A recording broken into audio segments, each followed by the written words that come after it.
All right, ladies and gentlemen, you're welcome to another great session with the presidential candidates of the fictional Common Sense People's Party.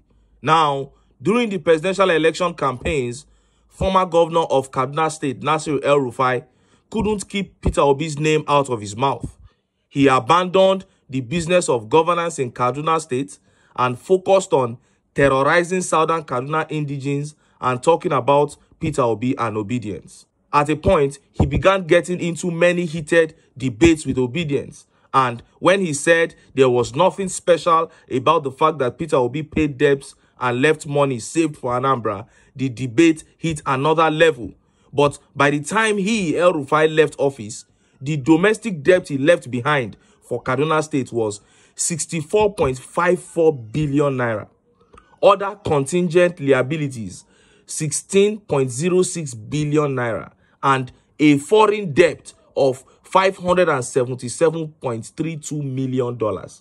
But this same man was talking down on a man that paid debts and saved. And for that, OBIdients blasted him constantly. He said Obi wouldn't win a local government. Obi ended up winning the election, and he had to steal Obi's votes.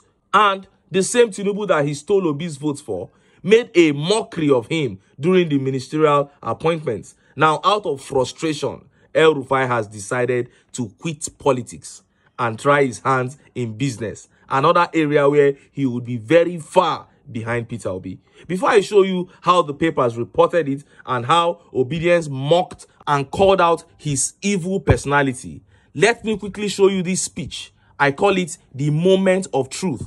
And this is how we will continue pressing the necks of APC and their supporters. A lot of APC supporters come into my DM and comments trying to bully me into silence. Some try to persuade or beseech me to stop, but it won't work. We will continue to speak and share videos like this to continue pressing their necks. Please watch this video. With all the money we've borrowed, we've squandered riches. We've printed more money, we've borrowed, we've increased the debt stock at the detriment of Nigerian people. And that's why we're asking more questions from President TINUBU.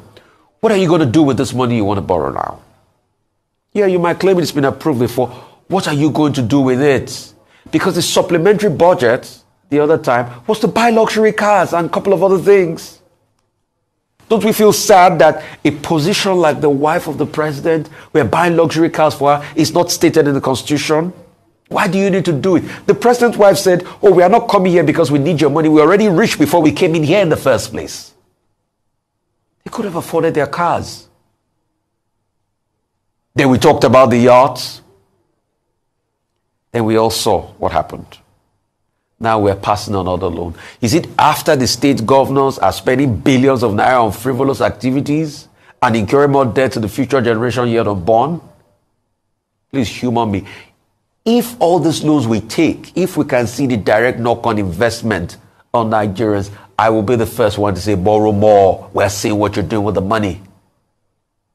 But we're spending it on frivolities. And we forget we have to pay back this money someday. And because of the law, we're having a knock-on effect on inflation. Most of the money we printed in ways and means.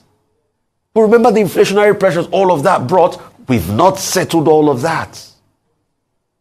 So now, even if we call for debt forgiveness, no nation will take us seriously. Because when they forgave us our Paris Club debt, before you know it, we borrowed all over again.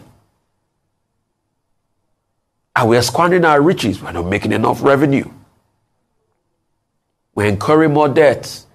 The budget, 27 trillion. The revenue projection, and it doesn't mean you are hitting that revenue. It doesn't mean you have, it's just a projection. You can fall far low. Project performance is about the 50-60% percentile. But what are we doing with the money? Nothing. We just squander it. And what we hear down the line are cases of corruption. You heard him. This is what APC and the few idiots they have left as supporters don't want to hear. But we won't stop. Even some of the media houses TINUBU bought over are tired of not reporting the truth. I was watching a video on channels a few days ago, and I was shocked at the kind of truth they were speaking. The country is sinking and people can no longer pretend. A bag of rice is closing in on 60,000 naira now. I'll talk about the recent surge of prices of goods in another video. But for now, let us look at the updates on El-RUFAI quitting politics. Look at how the papers reported it. Breaking: Nasir El-RUFAI quits politics, returns to private sector as board chair of venture capital firm. Former Kaduna State Governor Nasir El-RUFAI has announced his withdrawal from politics and re-entry into the private sector. Writing on X on Monday, El-RUFAI, a trained quantity surveyor, unveiled plans to establish Afri Venture Capital Company Limited, which is set to kick off operations in Abuja in early 2024. He said the firm aims to support and finance Nigerian and African innovators to shape the next generation of entrepreneurial giants. The former FCT minister said the venture holds promise for aspiring entrepreneurs and innovators, signaling a wave of support and opportunity in the African business landscape. What young people need is essentially mentoring and financing to get things going. They develop the idea and see whatever it is viable, and we will open doors for them because they don't have contact. You get contacts, now you know be minister. He went ahead to say they don't know or have access to ministers, presidents, or regulatory agencies. We do. We know the minefields that they have to navigate. We know that they need to give them appointments, and we can provide them with the startup funding, and in return, we take an equity position. Now, if you read between the lines, you will realize that El-RUFAI in his write-up was pushing an evil trend that has dragged our society backwards. He said, young people come up with great ideas, but they do not have the connections to make the ideas work. So he will help them with connections. We have built a society where regardless of how great your idea is, you must be connected to power to make it materialize. And under such conditions, development will be greatly limited because how many people can have access to power? How many people can see the governors, the ministers, and the presidents? How many? But let's look at how OBIdients reacted to El-RUFAI quitting politics. Let's take some of the tweet reactions. This tweet by Adewale Damilare says, better for him. He should have stuck to his earlier decision of stepping aside from politics before being disgraced with a catfish ministerial position.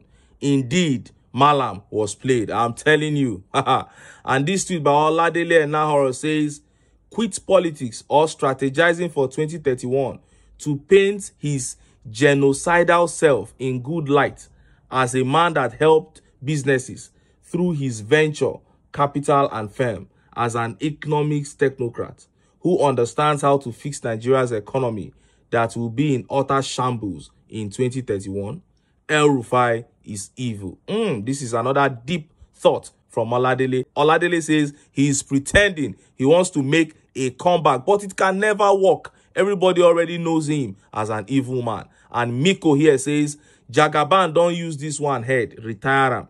Shey before they make mouth say he fit destroy TINUBU godfatherism for Lagos. And SK Ruben says he quit politics while he did not end Boko Haram that he created in Kaduna State. Abi hand them over to commander of Boko Haram, Shetima. And general discourse here says, disgraced out of politics, sinking into political oblivion. Oh! And William here says, after all his atrocities in Kaduna, now he quits politics. El-RUFAI will never go unpunished. And this one here says, continue copying Peter Obi. What is he investing? How did he get the money? When did he suddenly become a businessman? Those are great questions to be asked. And this tweet here says, the political atmosphere and cloud is tightening up. I love the game, and we are desperately watching the outcome. And that is Malam Nasir El-RUFAI sinking into political oblivion. Some have said he's trying to re-strategize and come back in 2031. Yes, I believe he will return, but this particular decision was motivated greatly by depression. The man is frustrated That's what he gets for stealing Obi's votes in Kaduna and joining forces with others to steal more of Obi's votes in other parts of the north. The people of southern Kaduna will never forget the genocide, ethnic cleansing that EL-RUFAI carried out in that region as governor, and the blood of the innocent will haunt him for life. If APC likes, let them start taking loans on weekly basis. If Nigerians don't stop them, then we are invariably saying we are okay with it. Because if we are not, we will rise in protest. Anyway, make I leave am here. Make I still enter town. Make